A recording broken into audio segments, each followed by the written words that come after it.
அனைவருக்கும் வணக்கம். இன்றைக்கி மீனாட்சி வீட்டில் பார்த்தீங்கன்னா குடமிளகாய் கிரேவி செய்ய போகிறாங்க. வாங்க இன்க்ரீடியன்ட்ஸ் பார்க்கலாம். ஃபஸ்ட்டு வெங்காயம், தக்காளி, இஞ்சி பூண்டு பேஸ்ட்டு, குடமிளகா, கருவேப்பிலை, கொத்தமல்லி.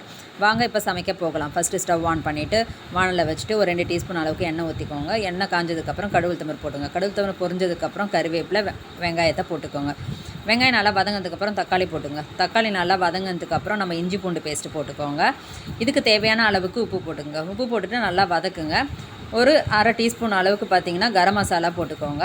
நல்லா வதக்குங்க. வதக்கினதுக்கப்புறம் நம்ம ஒரு பெரிய டீஸ்பூன் அளவுக்கு குழம்பு மிளகாத்தூள் எடுத்து வச்சுருக்கோங்க. அதை எடுத்து போட்டுக்க வேண்டியது தான்.